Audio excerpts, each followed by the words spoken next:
and good morning, afternoon, evening, whatever time zone you are in. I'm Bill Murphy. I am Lawrence Patchman Lang. Danny, boy, Reginald here. And welcome to the Sports Insanity Podcast, episode 9.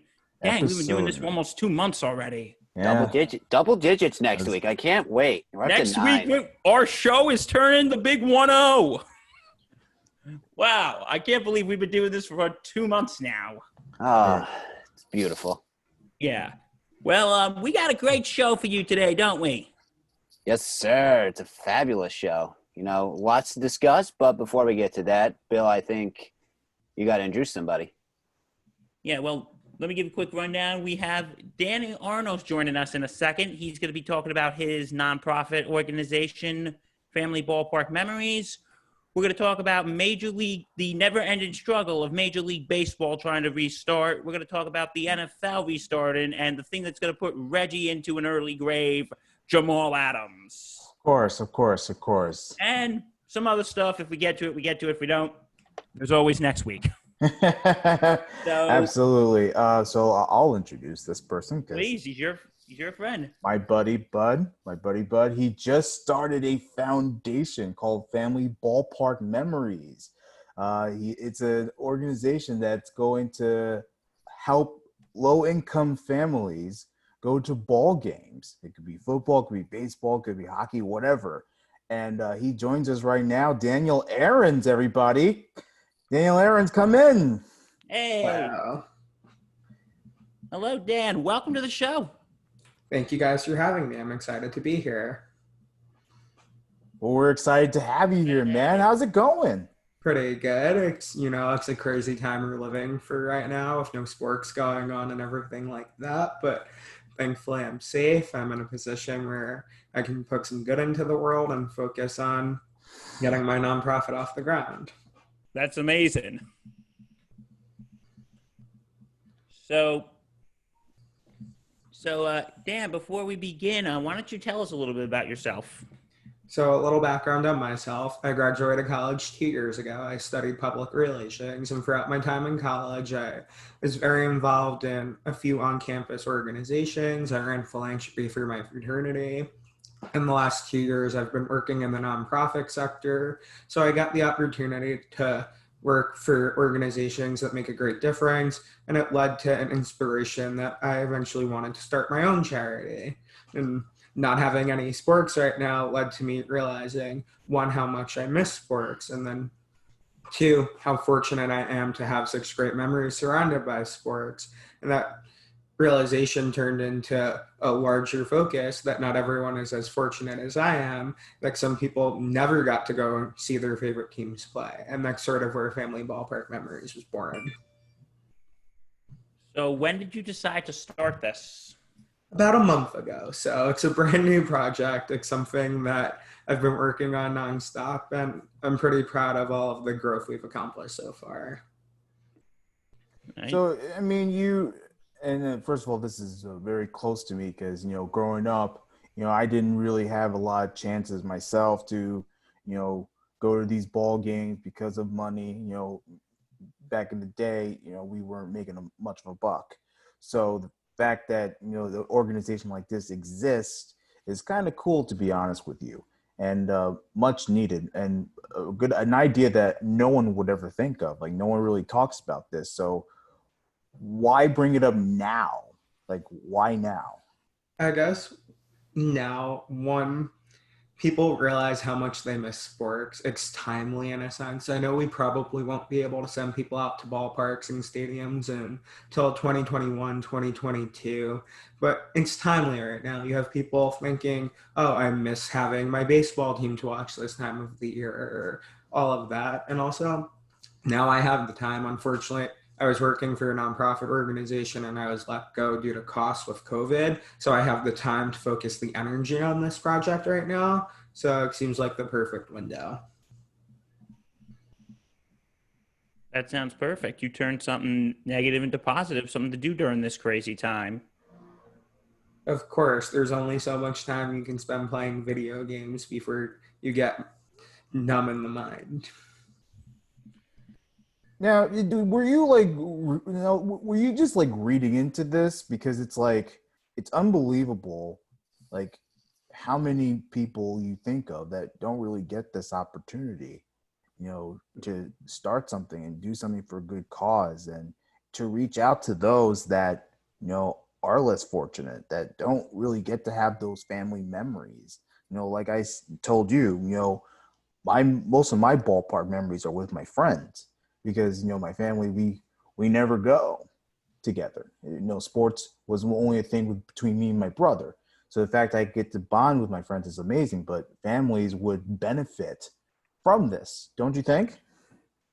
I have to agree. Just the fact that going out to a ball game could be two, three, $400 if you throw on the cost of transportation, food, and everything on top of that. And it's really cost prohibitive to create an organization that just focuses on relaxation and something that so many people take for granted and provide that. There is a lapse in the marketplace. You have a group like Make-A-Wish that focuses on creating phenomenal experiences for those who are terminally ill, and they do great work, but nobody thinks about the less fortunate and how can we create an experience for them to just lift them up in their everyday life. And that's sort of what I wanted to do. So that's why your organization, the target is low-income families.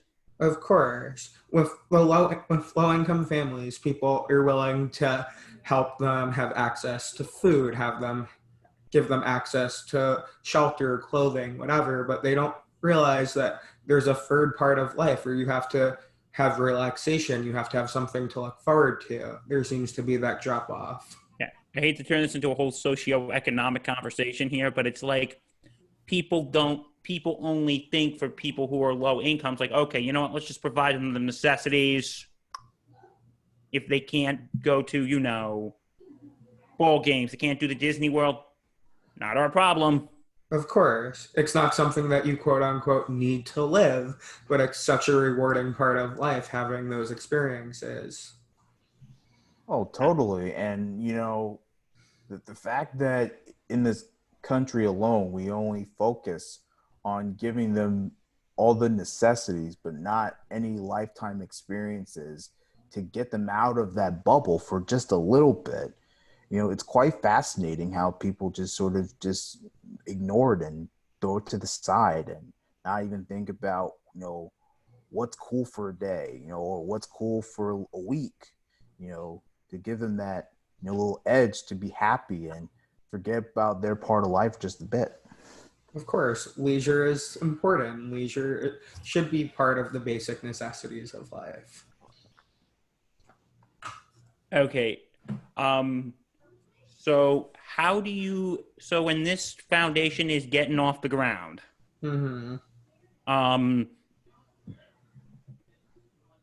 how do you expect this to work? How do you expect to get tickets? So I expect to get tickets in one of three ways. I plan on using a substantial part of my budget each year just to buy blocks of tickets and then distribute them to low-income areas by working with partnering schools and social service industries. So we're going to buy tickets to make sure that even if nobody donates tickets, we still fulfill our mission. Then we're going to try and work with teams and leagues directly and have them donate tickets.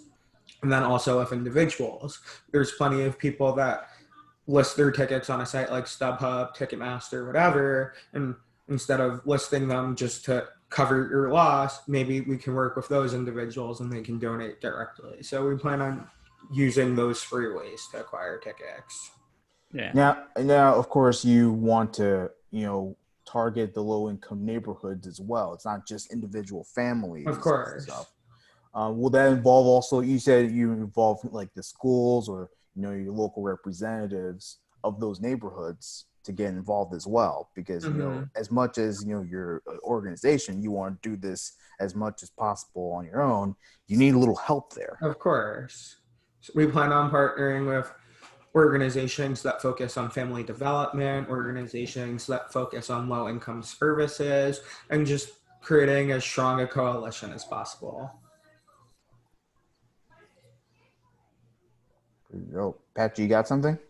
No, I'm just very intrigued. It's I like this. It's really a great cause to help low-income families. You know, most people don't have some people, like you said, don't like. I know you grew up, you didn't have the opportunity to go many times. So it's a great cause to help people that don't have the chance to say, hey, let's go to Yankee Stadium. Because, you know, Yankee Stadium is very expensive to go to these days. So Okay. it's great.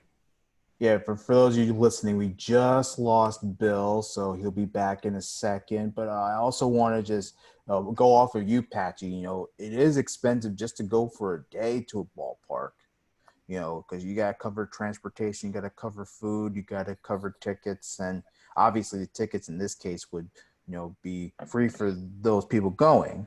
But, you know, other costs, it may be really difficult. So Because you look, okay, hey, ticket, $40. We'll go hypothetical here. We'll go like, all right, tickets, hey, $80 a piece to sit up in left field. You go with a family of 4, there's X amount right there. Then you got to, you know, concessions are outrageous. And if you got to pay for parking too, that's like another $20-$25 out of your pocket. Hey, sorry about that. all right, you got Bill back. That's cool. My internet sucks. So, all right. So, bring me back up to speed. What were we talking about before I blacked out? I mean, Not that way, guys.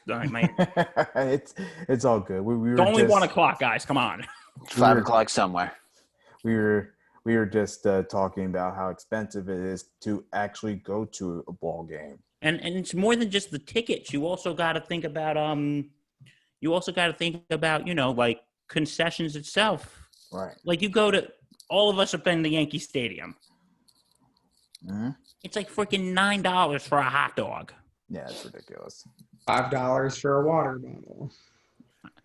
Here in the $11 for a beer. Yeah.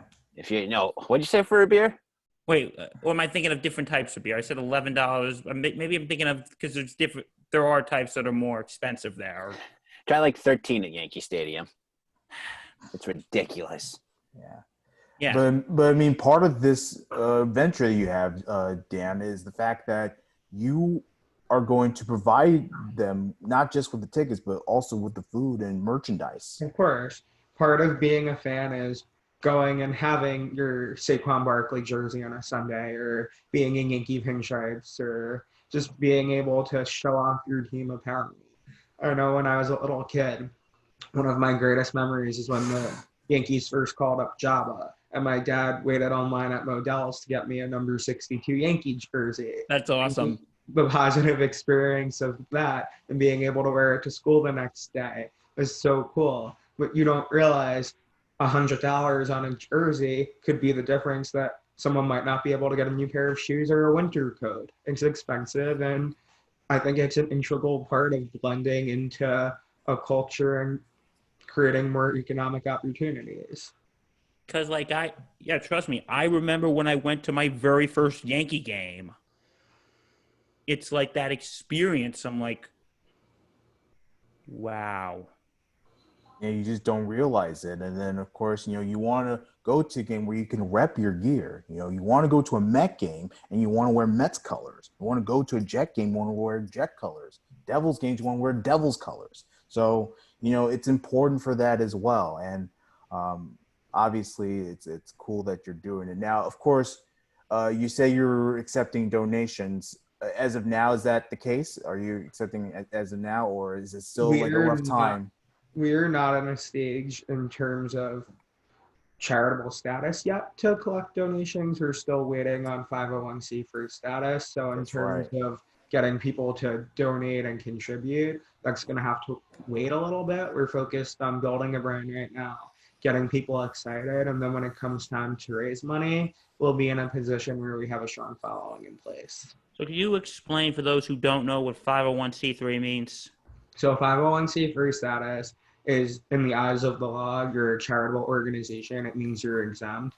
So if you would contribute to my organization or any other charitable organization, if they have 501c3 status, you would be able to declare that on your taxes and get a little bit of a tax break.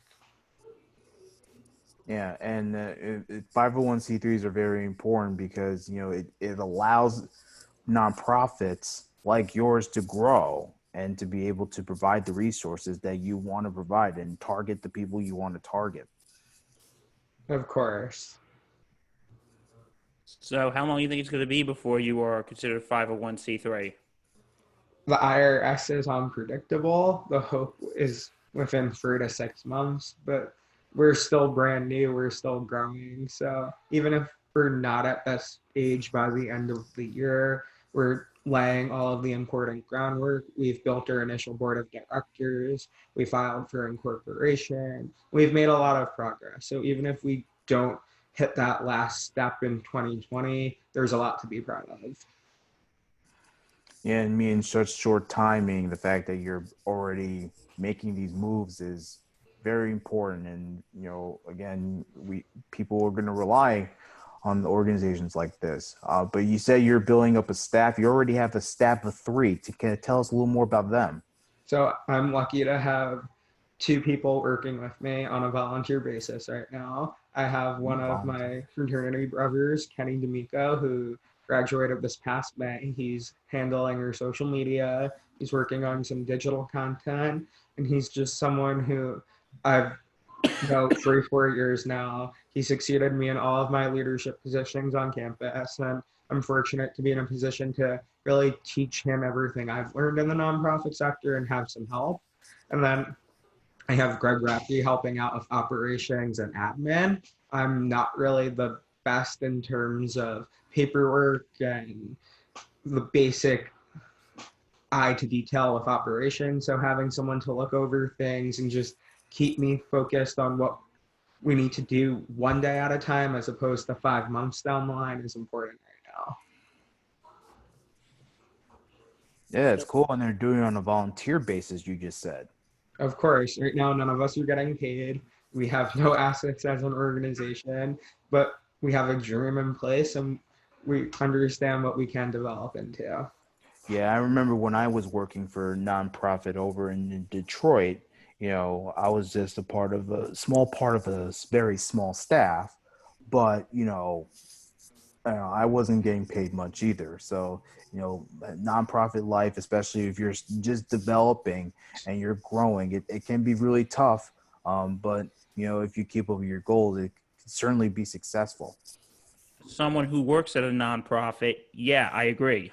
It's just want to give a lesson to people. You're not going to get rich working at a nonprofit. But it is very rewarding. And yeah, so okay.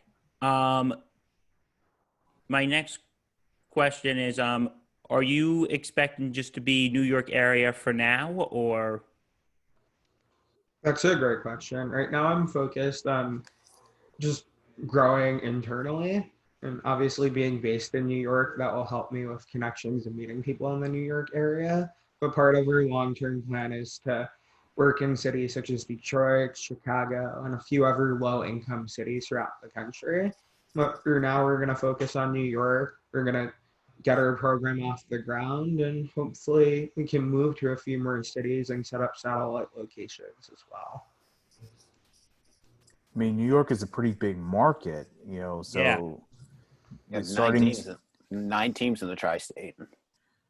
So that's a good launching point for an organization that's trying to, bring families to stadiums and arenas to watch games.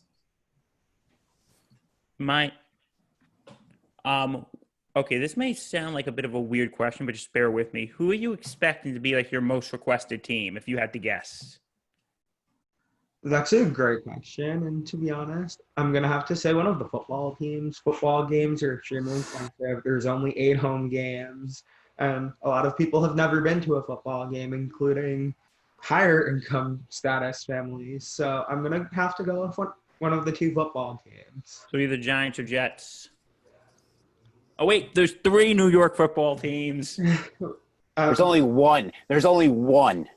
2 play in Jersey.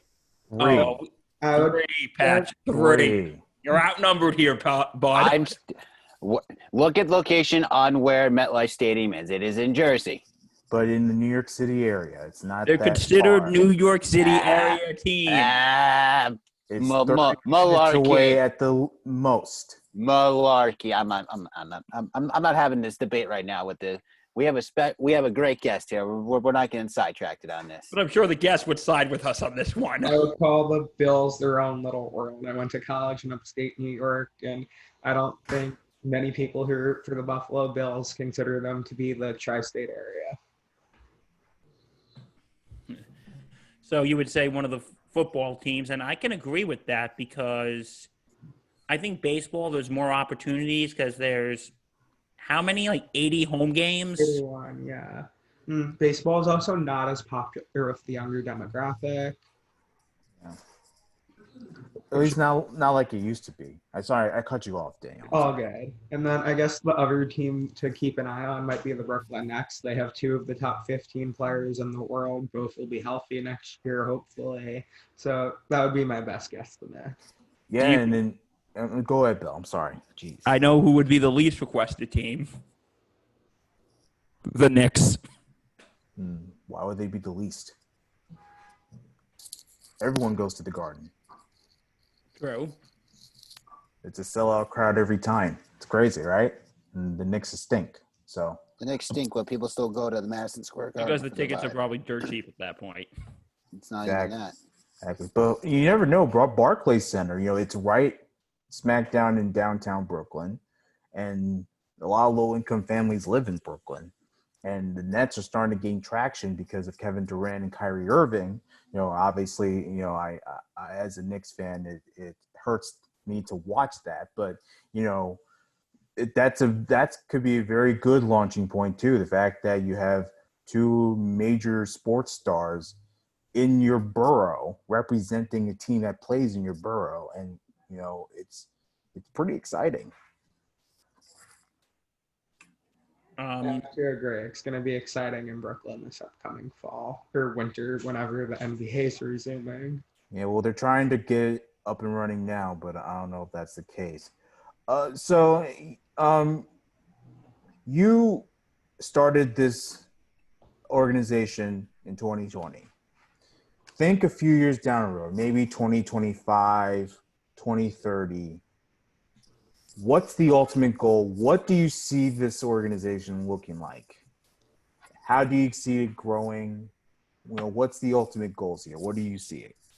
That's an awesome question. And I guess first and foremost, by that time, we hope to have impacted at a minimum 50,000 families, giving them the opportunity all over the country, whether it be Los Angeles, New York, Vegas now with the Raiders and the Knights there, giving close to 50,000 families the opportunity to go and root for their favorite team.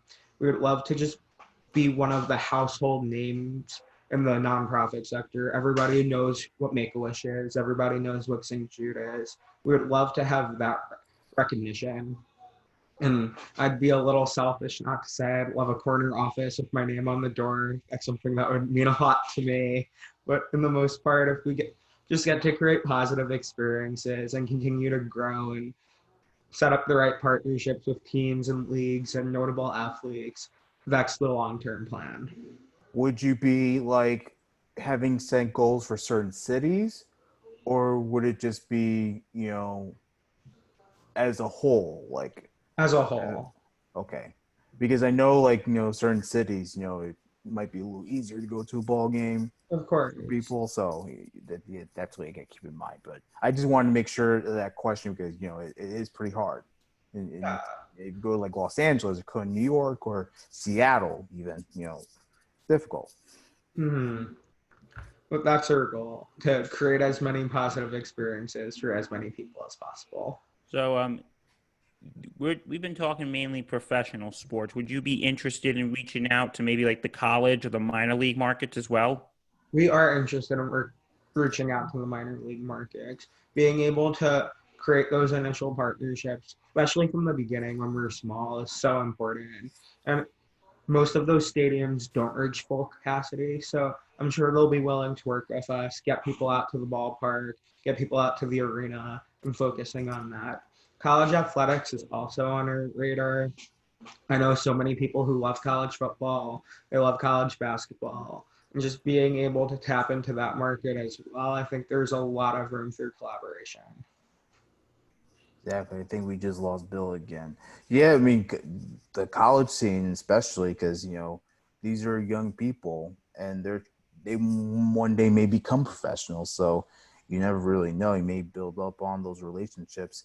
And I kind of want to sort of get into that as well. Would it also involve meeting athletes? That's part of our long-term plan. I think it would be great if we can take families out to the ballpark. They get a chance to have true access, get to meet their favorite players, get to go on the field, throw out a first pick, something like that. But that comes as we grow, as we continue to build those relationships. It's part of our vision. It's something we would love to do, but I don't know from a beginning if we'll be at that point just yet. And I mean, that's fair because, again, you're pretty small now, but, I'm just saying because that would just put the icing on the cake. Of course. So while we wait for Bill to come back, we apologize. His internet connection is a little, iffy. So I know it's small right now, and you're not really doing much to, spread the word. Oh, you are. You have an Instagram. Is that correct? You post pictures all the time. Yeah. We do post pictures all the time. Now, which is fantastic. Yeah. How many people have responded to all that? Our response rate has been pretty impressive. So one of the things we've been doing is we've been looking up hashtags and then location checkings and just reaching out to people, seeing if they might be interested in sharing their story and getting involved, even if it's as simple as posting a picture of them at a Nick game on our Instagram feed and Facebook page. Just by getting people engaged in that way is putting us in the back of their mind. They're saying, oh, guess what? That's a cool organization. I haven't heard of them before. So that's what we're focusing on right now in our social media strategy.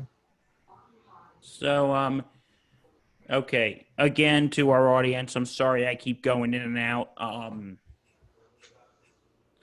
It's not my fault. So this is, okay, pretty basic question. How can people help with this organization?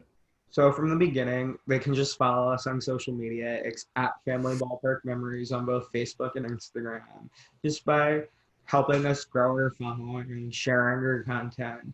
We've put out a few blogs that I think are pretty well written. I'm a little biased because I wrote them, but just reading our content and being able to stay engaged and informed with what we're doing. Yeah. Will people be able to contribute to those blogs? Like eventually, would you want maybe someone that's participated in your program? I would love that. I would love to get firsthand stories. Part of our plan is to create videos once we start taking people out to ballparks and stadiums and just capturing those moments and using that as content.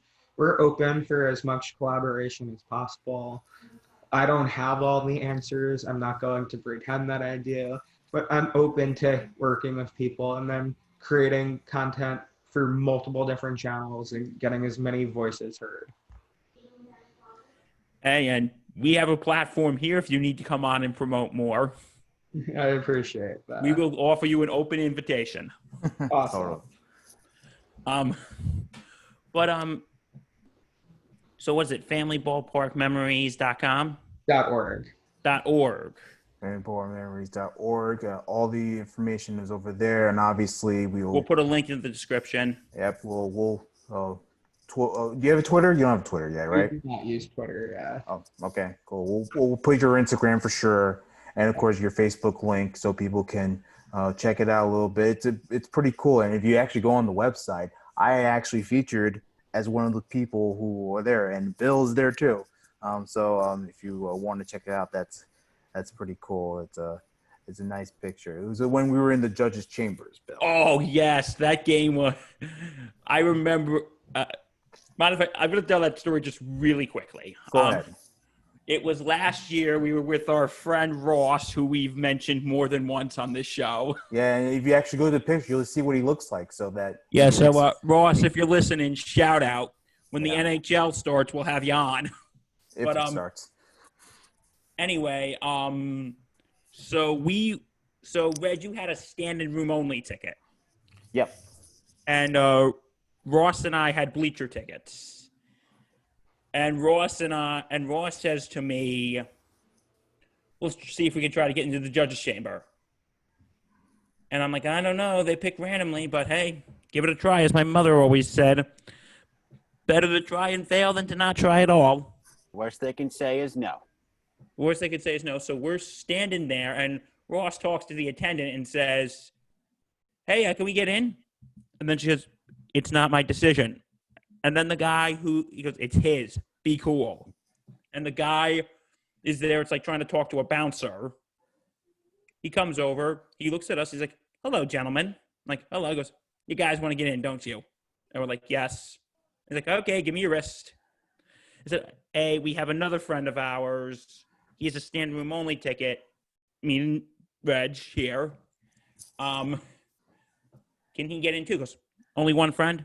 I'm like, yeah, so sure, get him down here. And I called you and I said, Reg, we just got into the judge's chamber. We talked to the guy. They said you can come in. Get down here. And I was thrilled because it was hot that day, and I was not about standing in these because in Yankee Stadium they have these standing room sections, so you can just stand there and watch the game. Which for the most part I do because I can't afford sitting at a ballpark. But when it's hot and you want to sit down and cool off, it's hard to do that. So the fact that they were able to get those judges' chambers tickets. And we had I still have my robe. I have my robe too. Robe. It's in my closet somewhere. I have not taken it out since. I think one day when we have a show, we should just sit here and wear the judges' robes while we do the show. Yeah, totally. I'll just wear my World Series stuff from last year. Oh, geez, Patch with the Washington Nationals. Hey, he's supporting his team and he's happy they won a World Series. Listen. I've been through heartache with that team. It's not like I'm a Yankee fan where I can brag about 27 rings every time. 27 rings. Go, baby. You only need 26 more to catch up, Pat. You only need 26 more. At least my team can win one in the last We decade. have fun here.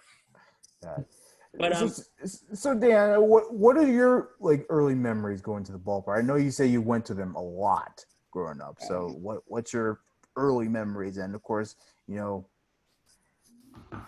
you still go with your family? I guess one of my earliest memories was a Yankee-Red Sox game in the summer of 2003.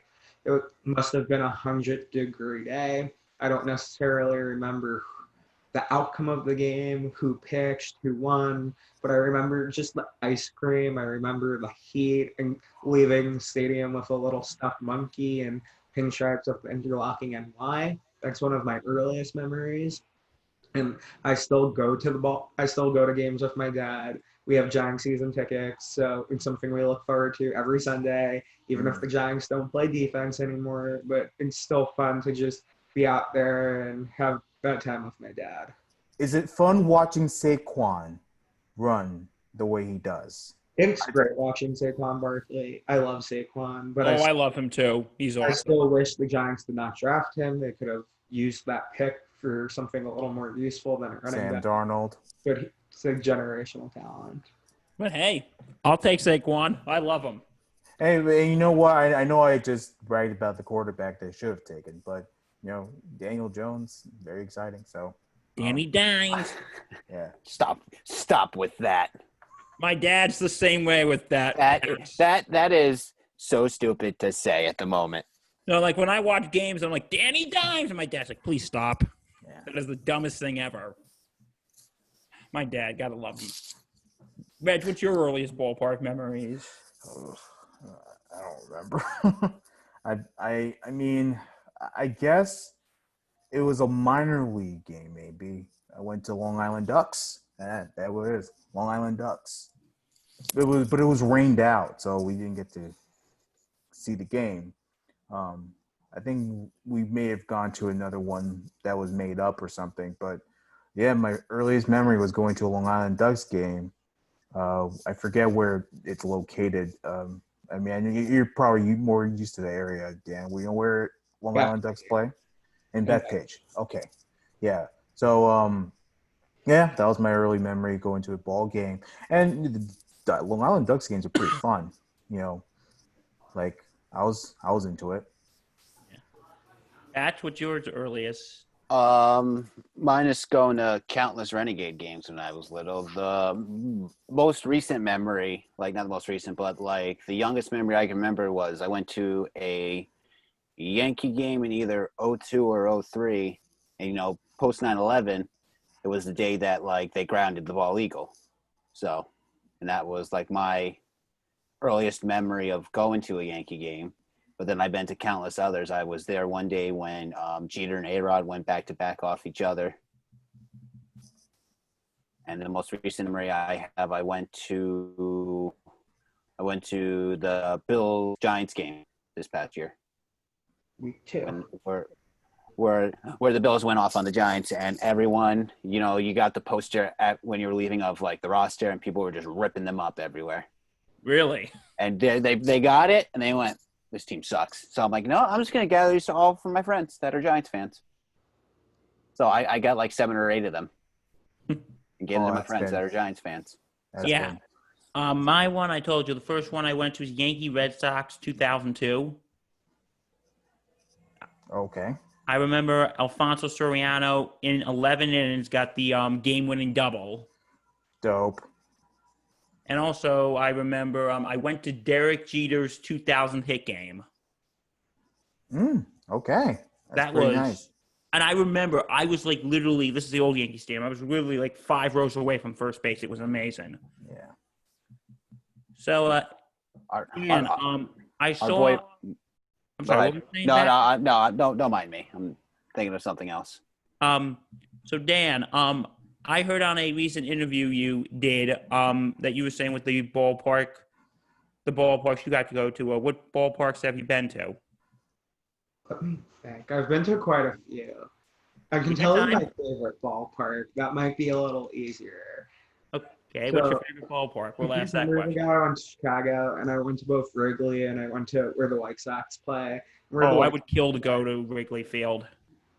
Where the White Sox play, whatever they're calling it now, is US. I think it's like Guarantee Rate Field, something like that. That was the nicest ballpark I've been to. It had the perfect mix of modern, but it still had a lot on White Sox history. It was just a fun atmosphere. And I know anyone who goes to Chicago will tell you Wrigley is the best, but I really loved, I guess, whatever it's called now, Guaranteed Rate Field. I thought it was cool. Yeah, I mean, when you think of Chicago, you don't really think of going to a White Sox thing. You think about going to Wrigley Field because Wrigley Field has been around for 100 years or so. And, that's like that mainstay. It's like that ballpark, that legendary ballpark that people want to go to. So, yeah, I mean, I could see why people would want to say Wrigley, but totally. I mean, I would kill to go to a White Sox game too. I would love to go to the South Side. It was cool. I saw Chris Sale and Corey Kluber pitch that day, so quite the pitching matchup. Outside of the Yankees, I think my 2 favorite ballparks I've been to, Camden Yards in Baltimore. Dan, have you been there? I have not been to Camden Yards in Baltimore. I've been to Camden. It's a beautiful ballpark. Right on the water. I've only been there once or twice, but the first time I went was when Vlad Sr. was on the O's, and you just seen the dugout, Vlad Jr. hanging out. And another great ballpark, Rogers Center in Toronto. I've been there. It's a fun ballpark. Oh, that ballpark! I actually just went last summer. That place is beautiful. I went a few years ago, and the Blue Jays were still really good and coming off their playoff run, and it was sold out. You hit a home run, they'd blow the horn. It's a fun atmosphere there. I got to tell you, it's like I went to actually back-to-back games. One game I went with, my mom, my dad, my brother. Second game, I just went me and my brother. And because I've told this story before, my dad was like, do you two want to go to the game? And Mom and I could just go. Oh, well, that was a good story. We lost him again. I can explain. I can explain it real quick. But going off Bill, like his parents asked him, "Would you guys like to go to the game?" And they're like, "Yeah," because his parents wanted to go do something of their own while they were in Toronto. And then Bill went to back-to-back games to short and sweet it. But we can have him finish it when he comes back. And then to go off me, I loved old Yankee Stadium. It was a beautiful ballpark. I've been to new Yankee Stadium, Citi Field. Yeah, I mean, to be honest with you, the old Yankee Stadium doesn't really have that same, atmosphere like that the old Yankee Stadium had. No. But like to go off my favorites, my two favorites are probably National Stadium, of course, since I root for them, and then I would probably say Citi Field. Citi Field is beautiful. To be honest with you, it's a better ballpark than Yankee Stadium. And then the first time I was in Detroit for bowling tournament for nationals, I went to Comerica Park when it just opened. It was the first season of it. Comerica is beautiful as well. I love Comerica. And then when you drove by the old stadium, you just saw the cranes tearing down the old stadium. So I got to see some of the old stadium being teared down where they used to play. Interesting. But that was many moons ago. Like everyone says, I want to go to Wrigley one day, but also I want to go out to LA and go to Dodger Stadium, along with Fenway, because they're historic teams, been around forever. Yeah. Okay, we are having trouble getting Bill back up and running, so we'll just move on without him. But first of all, thank you for coming out. Repeat the website again. FamilyBallparkMemories.org. All right, cool. Go on there, check it out. It's a great organization. Starting up again. It's only a couple months old, so get it up while you can and enjoy the ride. Obviously, this is a good thing that you're doing, Dan. So we appreciate you coming on, taking a few moments and speaking about it. Would you like to stay around to talk more stuff? I'll stay around. Let's have some fun. All right, cool. So we do have some news coming in from baseball this week, and we had a live show believe Monday or Tuesday. I don't remember. Tuesday. When Monday. Monday, all right. Yeah, well, one of those. So what are we, regardless.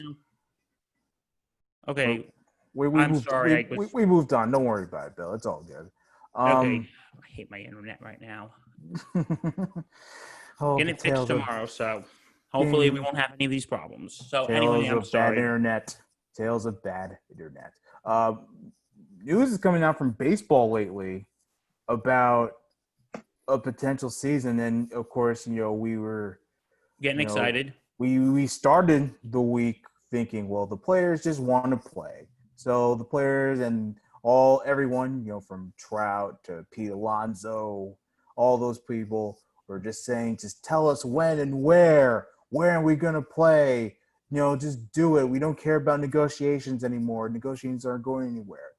So, that happens. And then, of course, we have that bombshell from Manfred, which says they have to waive their right to file a grievance. And that was problematic. And then, of course, we had that live show talking about that. And it was just... Which we just went off on Rob Manfred. Rob and the players, too, because the players, they haven't been negotiating in good faith either.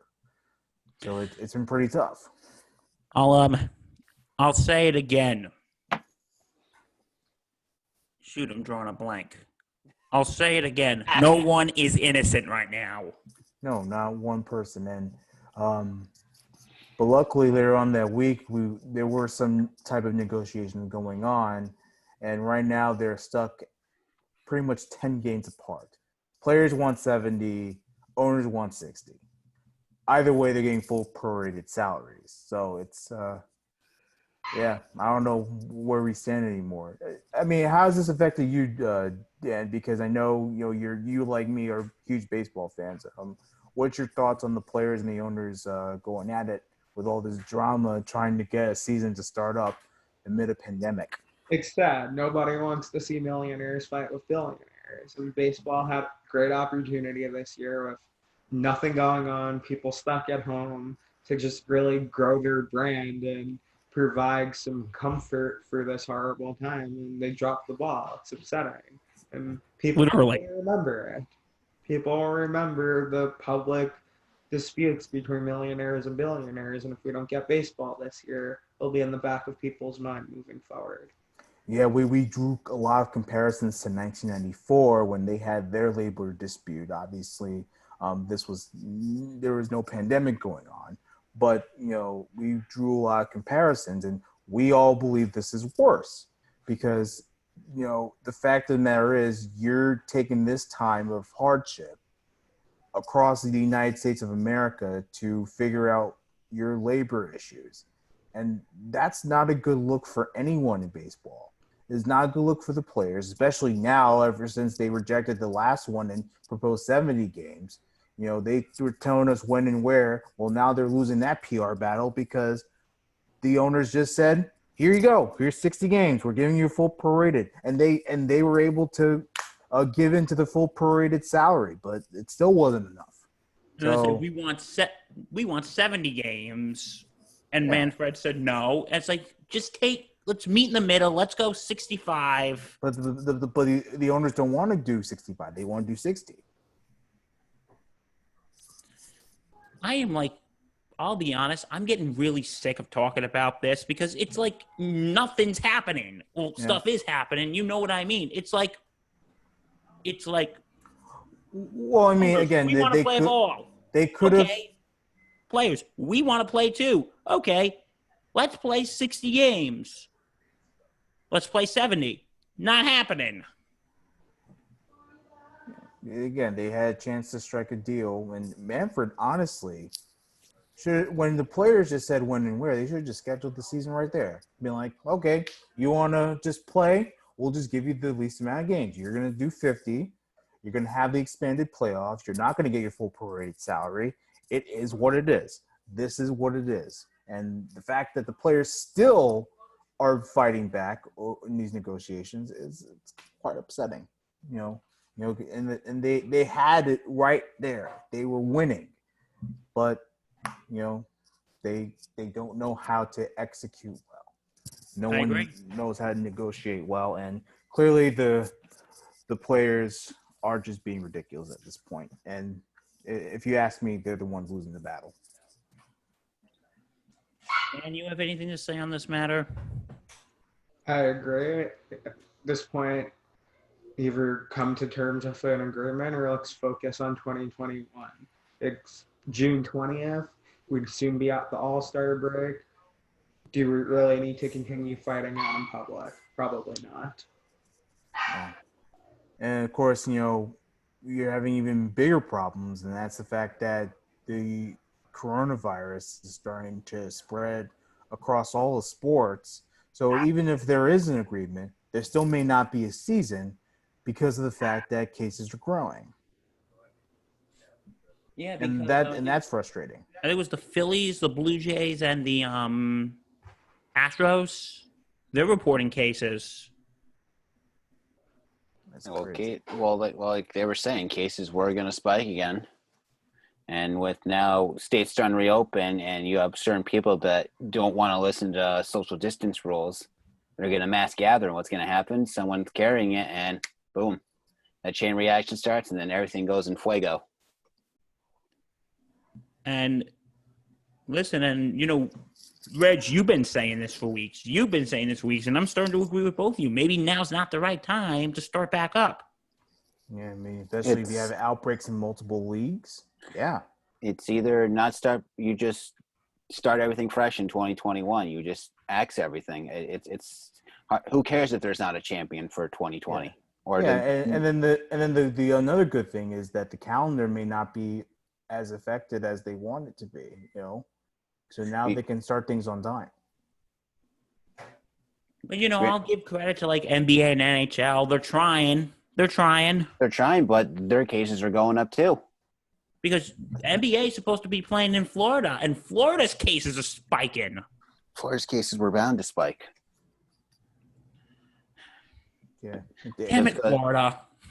It's not that. It's just that the population of Florida and the age group of people that live in Florida are more vulnerable, and that's what's causing a mass spike.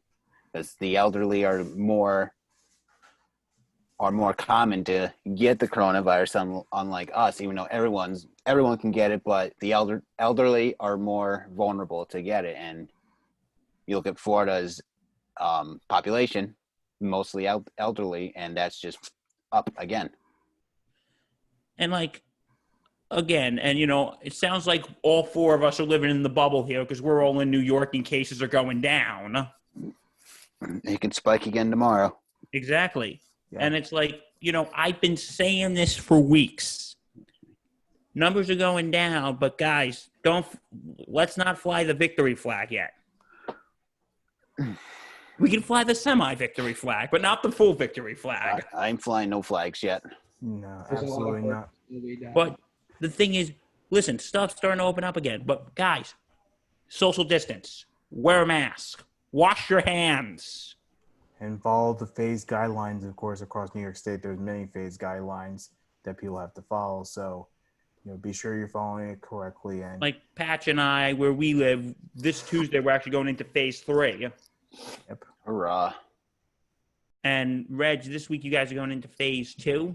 Phase 2, but I won't experience phase 2 because I'm going to be away, and so it's going to be a little weird. But Yeah, he may or may not be here next week. We'll see what happens. totally. Oh boy, me and Bill are gonna run the show for once. It's like old times. Well, Old we're going to times. see what happens. That's an off. We don't discuss business on air. I mean, we could discuss business.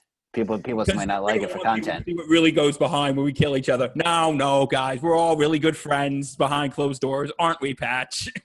It's debatable. We're all good friends. Oh, we're always good friends. You know that. Depends on which day it is. Depends on the day of the week and my mood. Me too. So, and Dan, where in New York do you live? I'm on Long Island. I went to New Paltz, so 90% of the population's from Long Island. You guys are going to phase 3 this week as well, I think. Right? Wednesday, I want to say. We're going in Tuesday, so. But what I'm trying to say is, guys, listen, even though things are starting to reopen up, because I know people who are like, yeah, this thing's done. I'm like, You're wrong. blissful ignorance. Isn't it great? But Guys, listen, again, just be safe, be smart. And again, this is something I've been struggling with. If you don't feel comfortable going out yet, it's okay. It's okay. Judgment-free zone. Just, baby steps. Take it one day at a time. Totally. So we hope that all the outbreaks going on in the leagues don't continue to spread as much. Because even with the NFL that's going on, Dr. Fauci, who is a smart dude, he was saying, listen, the NFL can't play unless you guys do the bubble league, which is basically players only leave their hotels to go to games and go to practices. Right. And after that, they're just basically stuck in there. Guys, what do you think about that if they did that with football and baseball? That would take a big toll on every player and coach's psyche. All right.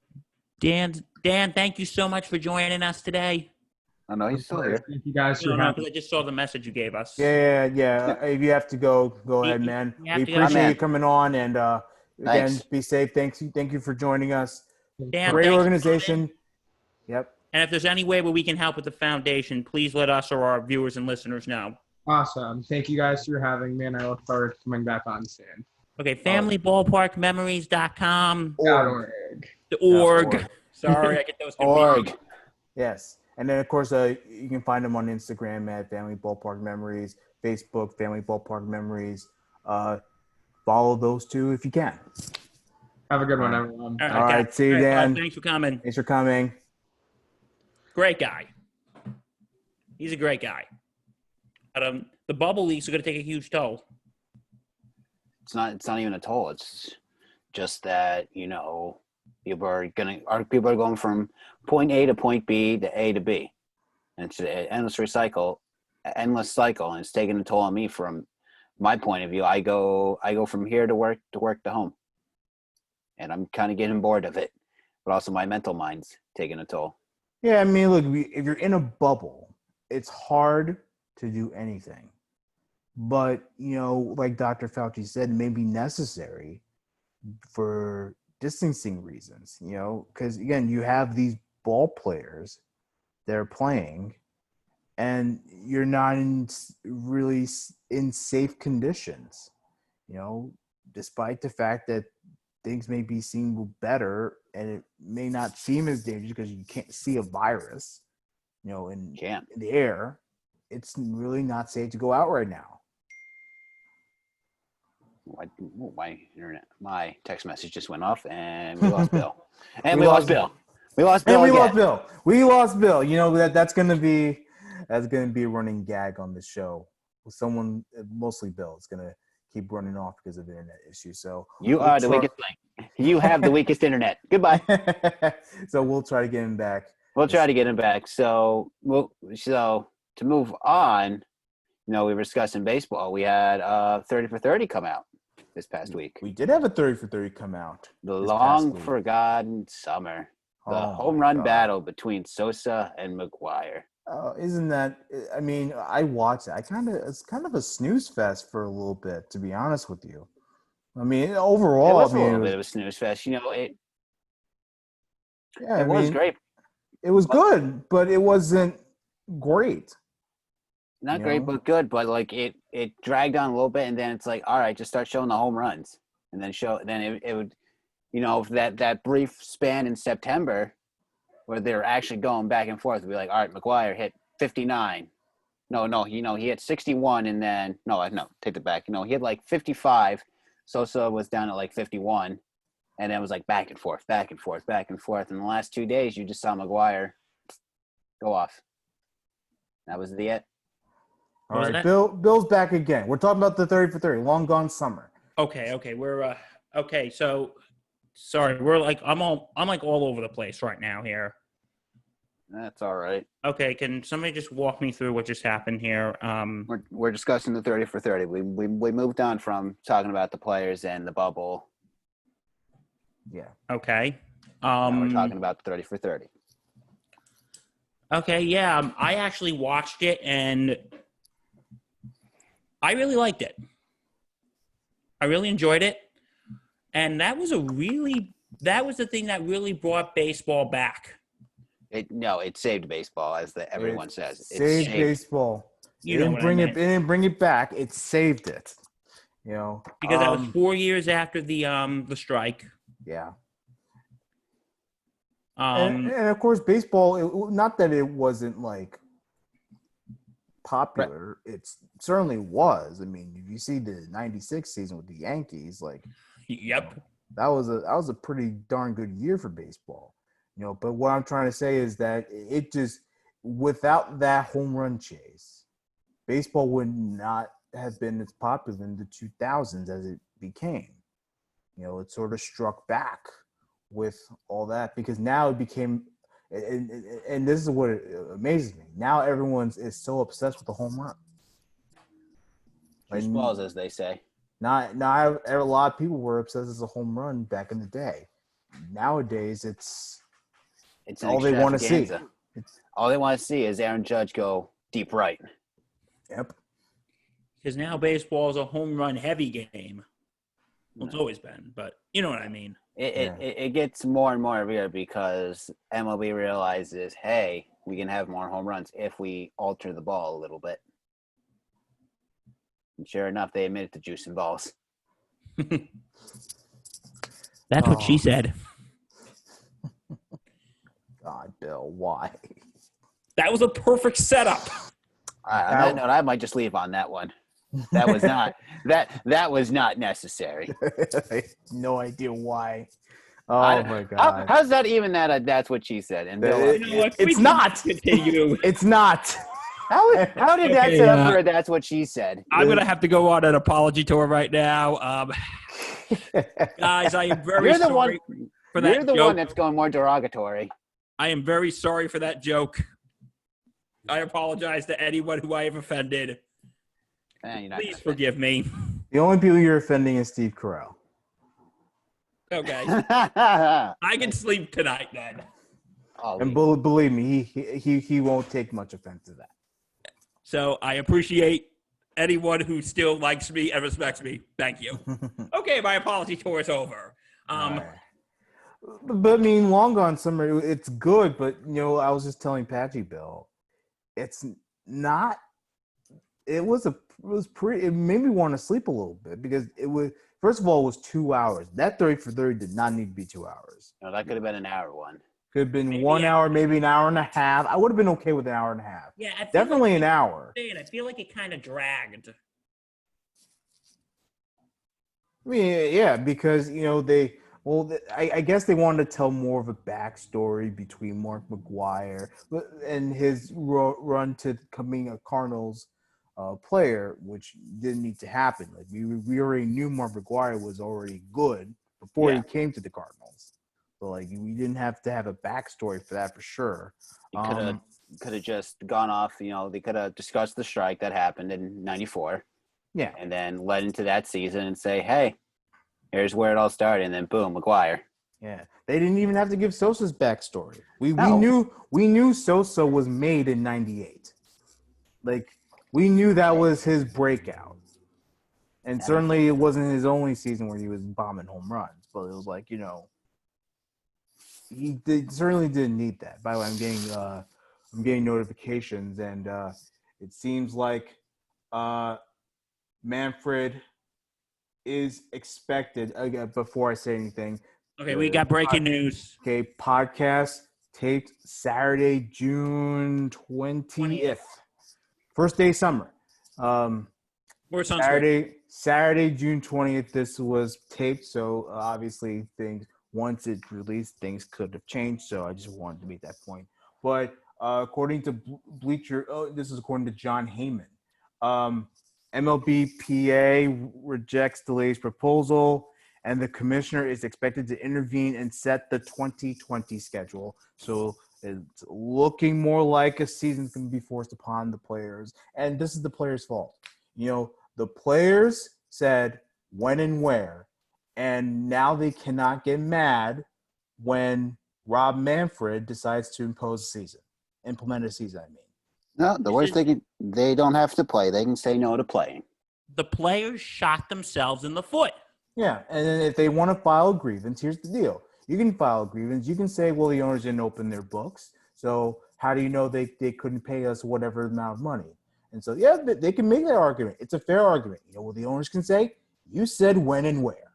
So we're going to give you – right here. Yep, you and Tony Clark and every player involved that was on Twitter complaining said when and where. So now you are going to have this short season, and whether you like it or not, you're going to have to play because you said you would report.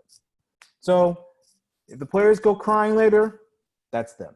But now you got to admit, though, to be fair, though, the players do have a bigger complaint, though, because you got to be worried about the teams that are having the breakouts of this virus. Right.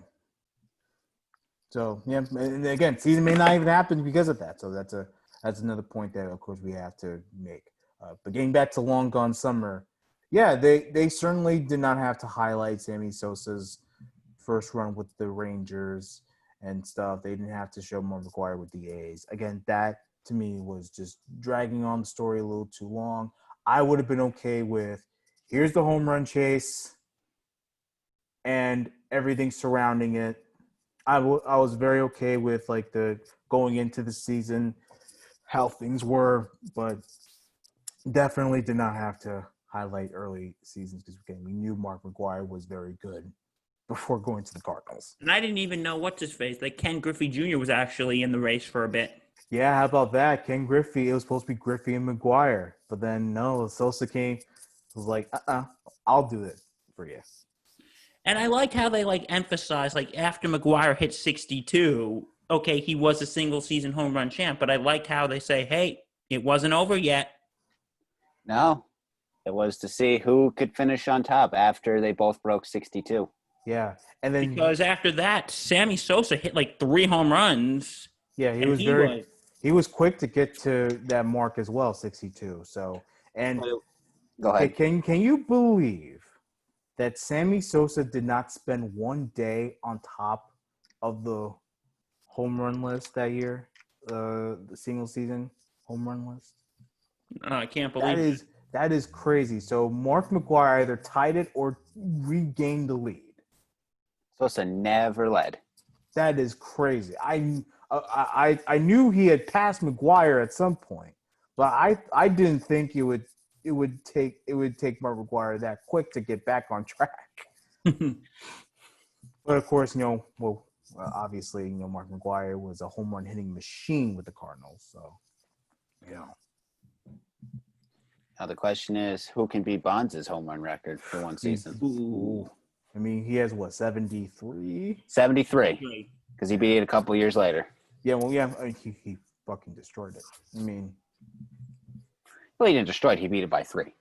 still, he's still because it was he's still 71, right? Because first he was McGuire hit 70. yes. And Bonds hit 73. Bonds at 73. Yeah. No, I knew that part. The way you were. I'm sorry, I got a little confused there for a minute. Hmm? Who do you think we're going to see that record broken for a while? Or do you think it's going to? For a while, I thought that maybe Aaron Judge would be doing it. Maybe Pete Alonso, because they're both crazy home run hitters. And, both have, it's now Alonso's record with the single season home run as a rookie. So I would hope one of those players, Trout maybe. I can see Trout. Christian Yelich. He's another one. I would throw Bryce Harper in that conversation, maybe. Bryce Harper too. Bryce Harper is a beast. So certainly one of those power hitting monster players can go in and break Bonds' record. But time will only tell. I mean, it's also a very different game than it was back in the day. Now we're very into the whole small ball and strategies and all that kind of stuff that may limit the power hitting. So, and this leads to an interesting question, though. And of course, they're also not as tainted as used to be. Go ahead, Bill. A couple things. One, do you think the race between McGuire and Sosa was like the race between Maris and Mantle? I mean, you're comparing 2 different eras of the sport. It certainly was the more memorable one because, again, this was the home run chase that saved baseball. Well, can I elaborate a little bit? Going great. Yeah, go ahead. Yeah. Well, what I mean is but I don't think it is like that because when Maris and Mantle were going at it, everybody had their favorite. They wanted Mickey to break. They wanted Mickey Mantle to break it. Right. I feel like I feel like people did have favorites when it came to McGuire versus Sosa, but I don't think it was as prevalent, if that makes sense. If you're a Cubs fan, you wanted Sammy Sosa. If you're a Cardinals fan, you wanted Mark McGuire. But it transcended a whole league. It was a worldwide phenomenon. If you think about it, this changed sports. This was a global event, this home run chase. You have people from around the world that don't some countries don't even play baseball. They were covering it. Yeah. So, it was a world event. So I would think that the 98 chase was more memorable. Nothing against Maris and Mantle.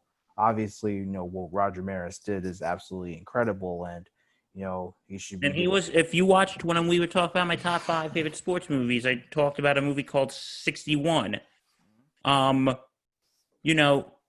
Everybody did not, and they even mentioned in Long Gone Summer, nobody wanted Maris to break that record.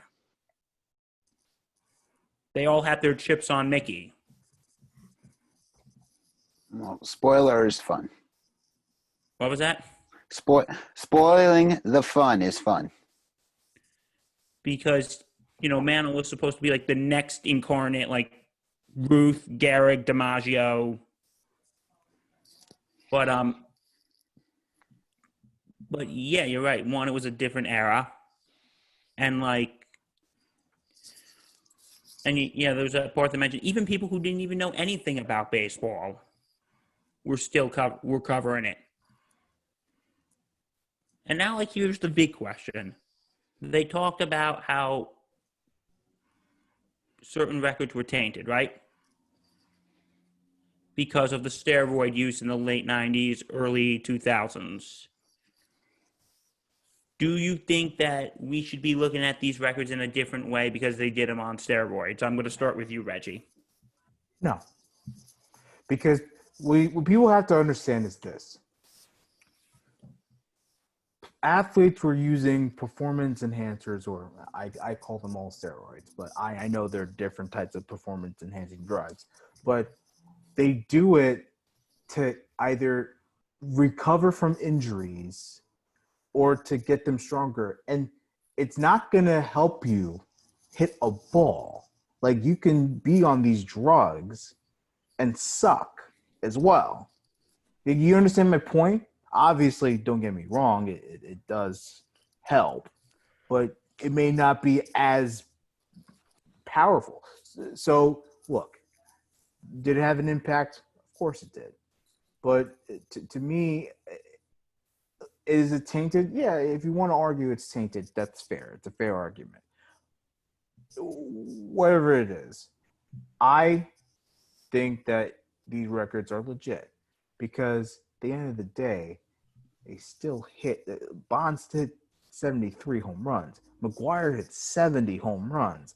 That's not an easy thing to do. Hitting a home run is not an easy thing to do. Because even someone on the documentary said that even if he wasn't on steroids, I think he still would have broken the record. Yeah, he still would have broken the record. And hitting a ball that coming at you at 90 miles an hour is pretty dope. Like, you know how hard it is to hit a ball that's coming at you at 90 miles per hour? That's not an easy thing to do. And people have different hitting tactics. So, the fact of the matter is, McGwire hit 70 home runs. If you want to call it legit, I think it's legit, illegitimate, whatever. He still hit 70 home runs. I think it should count. And that's the end of the story. It should count. Patch? Go off Reg, they're using PEDs to help better themselves, recover from injury and all that. I think personally that one of the two were, even if they were on steroids, were still two of the greatest hitters at that time. Sosa, I think, could have broken, so could McGwire. Everyone thought that Hank Aaron's home run record was untouchable. Bonds came along and beat that. And I firmly believe if Bonds wasn't on steroids either, I think he could have broken the home run record. And here's my thing, because I'll be honest, my view has changed a lot on this. At first, I was in the crowd. I'll be honest, I was in that crowd that was like any record that was made on steroids should be nullified. That was my previous position. It was like any record should be nullified. Like, no, I was even thinking I would not recognize Bonds as the single season or all-time home run champ. I will not recognize Mark McGwire, null and void. But then when I was, but then my position softened. I think the one that really changed my position was on Long Gone Summer, when Bob Costas said, when everyone says, "Oh, if this was in that era, I guarantee they didn't take steroids." He goes, "Well, how do you know? They didn't exist then. Would have they if they did exist?" Like, that was made me think, okay, you know what? Maybe, okay, Bonds records should stay. You know what? It's just that debatable question. I know, like, okay, you look at David Wells. David Wells took steroids. Do you take away his perfect game? I don't think you should. You just don't know. It's always that iffy question. You know what? I've heard some people say, how about you just let them all take it? They're going to destroy their bodies on their terms. Thank you. They'll destroy their bodies, and you know what? Think of the stuff that could. I'm not saying just say do steroids and see what it can do, but you hear that, kids? Don't do steroids. I'm not condoning it, but you look at these players that did steroids. Look what it did to the games. Yeah, no. Well, I don't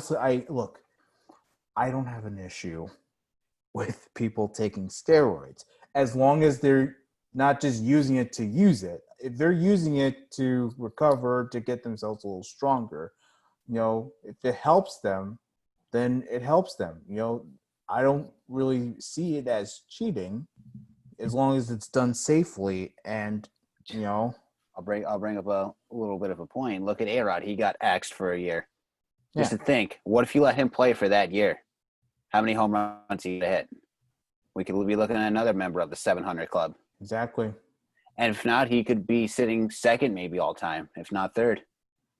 Yeah. I'm not saying he certainly would have benefited from that year off if you think about it, because he was able to, go off in 2015, the way A-Rod did. In 2014, I don't know if he would have that same effect because, he's coming off hip issues. He has no time to rest. So you never know. But I certainly agree that, he would be at 700 home runs right now. He's still four short. He's missing 4. And speaking of A-Rod, Patch, this is the absolute last time I'm going to do this. This is like a band retiring their biggest hit. There was a joke back at Duchess that I really hated A-Rod. And I always went into this weird rage. But now he despised A-Rod. I've outgrown that, and I've decided to move on with my life. Yes. So for the very last time, do you mind if I do this just one last time? Go ahead. I look how me and Reg both took our headphones out for that. What was that? Yeah. Me and Reg both took our headphones out. Went, all right, let him do it. Now we're back. Like, that is literally the last time I will do that. Yeah, and I remember during that time, I spent months trying to convince Bill that A-Rod is better than you think he is as a teammate, because he's a good guy, and I still thought of that, whether he took steroids or not. It's a shame that man only has 1 ring. Yeah, that is a shame, and he could have done it a few times, but he could have. Yeah. But I am jealous of him right now. He could be the owner of the Mets, and he has J-Lo. Exactly. 1 positive, 1 negative. Yeah. 1 positive, 1. You know what? Here's how far I will go to show I change. A-Rod, we will gladly have you on this podcast. We will give you an open invite. You know what? If we got him, he's still coming on without your approval. No, I would accept it. Absolutely. Yeah. We're going to have A-Rod and Tom Brady one day together for you. Okay, A-Rod, I'm willing to budge on. Brady, that's a... Fun. You can miss that show. And with Brady being on. No, I'd come on. I might have to go to confession afterwards, but... Oh, stop it. Oh, you'd love to be on a fly on the wall during that, wouldn't you? Oh, that would be like me not letting any Viking on because I'm a Packer fan. Anyway, moving on. So, Long Gone Summer, I thought it was good. I thought it had some good info in it, but again, I think it just dragged. It was a snooze fest, to be honest with you. Look, at the end of the day, it was good. One, it was good to see Sammy Sosa. My goodness, does he look good. But yeah. He's a good guy, too. Yeah, who doesn't like Sammy Sosa? And here's the thing. I like how at the end, Sammy Sosa was very happy with his 66 home runs, very happy with his MVP, and, the fact that he's okay, he's at peace of where he is. And I think that's important because him and McGuire are still good friends, I think. I don't know. I don't know about that, but, certainly that wouldn't surprise me. Because that was a bond, and McGuire even said, we don't really talk much, but during that time, it was pretty cool to watch. It was pretty cool to experience that with him, with Sammy. Yeah. So that's the last 30 for 30 for a while, isn't it? Just for now, yeah. Yep. It's a wait-and-see game. Okay, and now we got to talk about the thing that's going to put Reg in the nut house. Mm-hmm. Please. Reg, you have the floor. Oh God! When the Jets, this is a huge issue with my football team. They are always gonna find ways to piss off their fans, And it always rubs it in to your thick body, your skull, every part of it that just makes you want to get so angry that it's devastating. But Jamal Adams requested a trade. And look, to me, the issue is with both the Jets and Jamal Adams. The Jets, I get it. It's a tough time. We don't know what the salary cap's going to look like. You have to worry about your other players, your draft picks, Sam Darnold. You still have Le'Veon Bell under contract. He can obviously get out of that next year or so. But, you still have that to worry about. You couldn't find a way to negotiate with this man. Like, you're going to just stall your negotiations with Jamal Adams. To me, it's just heartbreaking. On the other hand, good riddance Jamal Adams. Because you have to understand something. This is a business we're talking about here. And you guys know this. This is the industry. If teams are going to call about you, first of all, you should embrace it. Secondly, the general manager has to do his job to make sure the team is set up for success. And the fact that Jamal Adams can't understand that is very frustrating. I get you want to be the highest paid safety in the league. We don't need you to be the highest paid safety in the league. We just need you to be good. We just need you to be a safety that does a great job. We need you to transform your position. You're there for a reason, and you're in New York. Imagine winning a title in New York, and you have a great chance of doing that. If the Jets do everything right, you have a chance to do that. Like, you're going to be beloved Reggie here. would be over the moon. Oh, my God. So the fact that Jamal Adams has this idea that he could request a trade because the Jets are not willing to talk to him is absolutely insane. Good riddance. And if I'm Joe Douglas, if you can find a suitable partner, go for it. Trade him. Get him out of here. Goodbye. Get something back. If the Jets blow the ball on this, then they're the worst team ever. But still, Jamal Adams cannot whine like a baby, act like a shithole.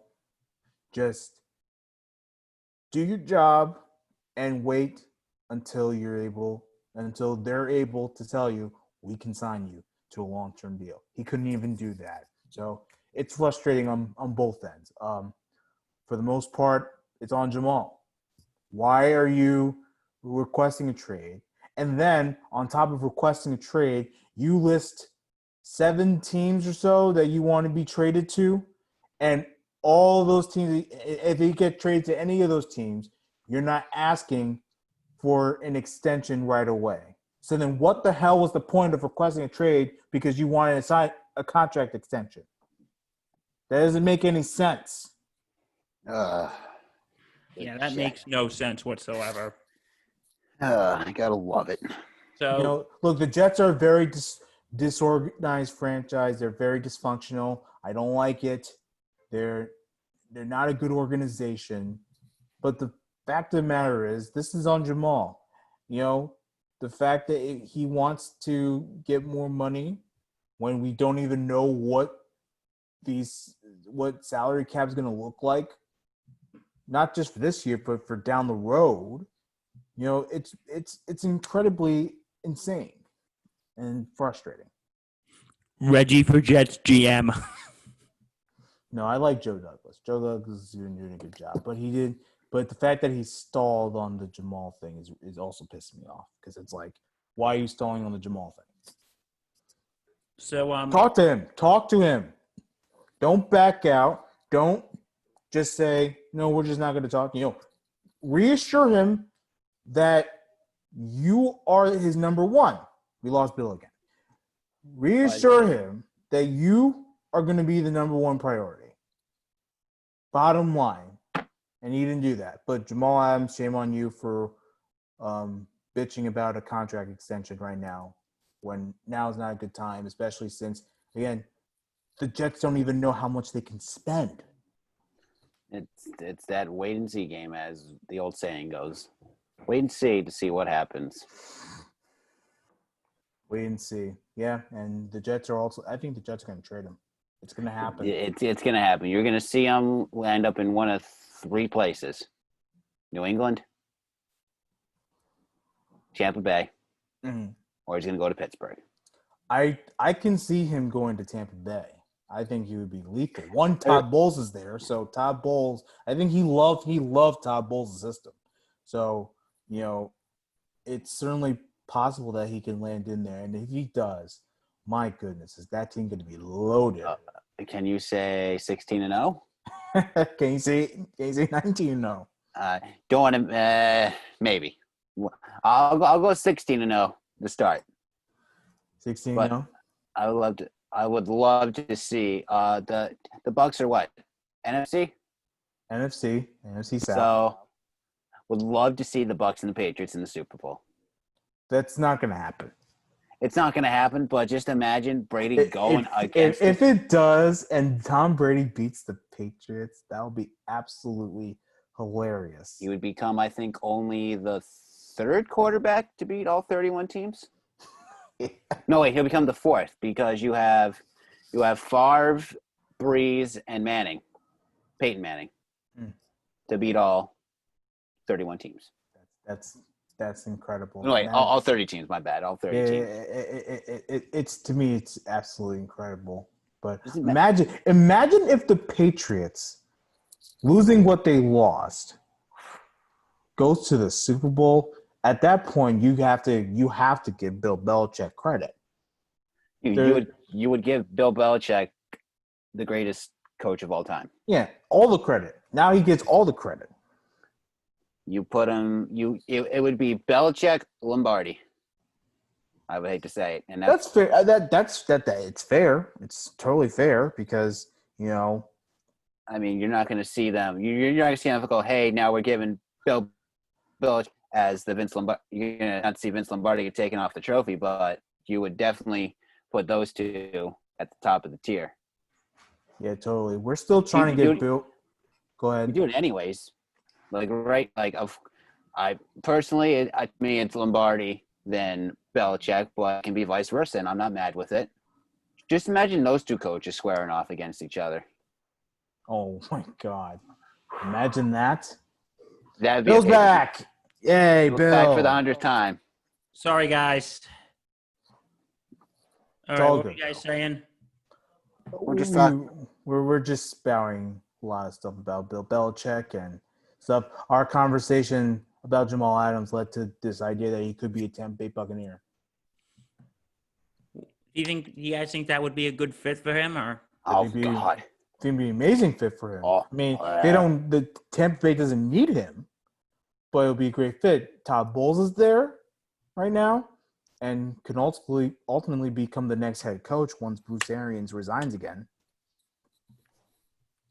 So you never know. So yeah, you don't know. But I think that the whole Jamal Adams thing is very messy right now. The Jets should be ashamed for, stalling all the talks with him, but Jamal Adams should be even more ashamed for even thinking right now is a good time to pay him up when we don't even know what things are going to look like down the road. Silly.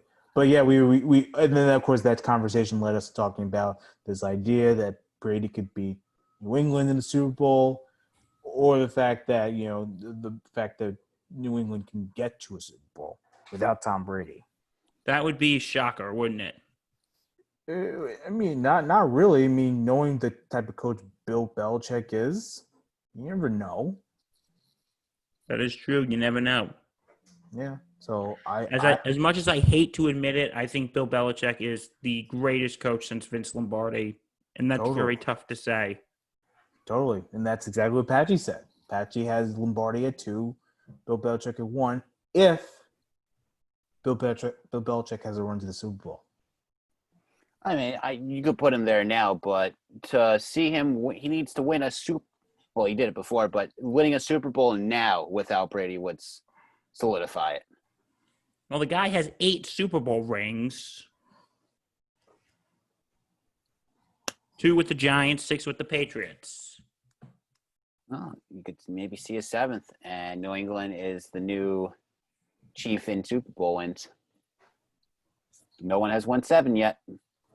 We will have to wait and see, won't we, guys? Yes, we Yep. will. Yep. Right now, the This fall or Patriots. next fall, we will see. Yep.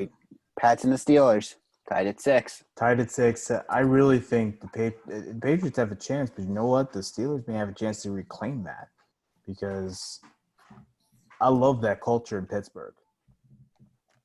The terrible towels. Yeah, it's not It's not as messy as many other teams are, and I love the head coach. I love Mike Tomlin.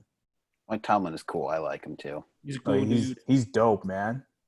And the fact that he continues to make this team a success, it's unbelievable. Yeah. Okay, guys. So anything else? Do you think we're good for the day? I think we're all good for the day, man. That was pretty awesome. Well, once again, we'd like to thank Daniel Arons for coming on to Dan, the thank show. you so much. We will put a link to his foundation in the description below. And again, Dan, anytime you want to come back, you have an open invite. Totally. And, of Yes, course, sir. websites, familyballparkmemories.org. Not com. Not com. Org.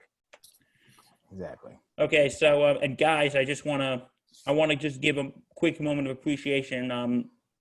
First of all, I want to apologize for my internet keeps shitting the bed. Yeah, it's all good. We were able to manage without you. So Thanks for carrying the show in those couple minutes where I couldn't be on. Yep. But like I said, hopefully the Optimum's coming tomorrow and this thing will be fixed. you have that. You have that internet provider, cable provider. Yeah, we could talk about that off air. We're not sponsored by them. I'm just saying. We are not sponsored by them. Oh God. Not yet. Never know. Never know what's going to But happen. anyway, well, yeah, that's our show for today, guys. Hope you enjoyed. Good. Hope you enjoyed. Like, The comment, show. subscribe on here on YouTube. Spit it out, Bill. What was that? Said spit it out. Follow us on Podbean, on Spotify, and on Apple Podcast. Moving up. Follow us on Twitter. Like us on Facebook. Instagram and a website are soon to come. I'm working on it. We are working on that. Yep. So, we'll Matt get all Roman- that. We'll get all that info out soon. Go So ahead. we will see you next week. I'm Bill Murphy. I am Lawrence Patchman Lang. Shout out to all the fathers tomorrow. Yes. Yes. June To all the 20th. dads, thank you for reminding me. Let's do that. To all the quickly. dads out there, happy Father's Day. Love you, Dad.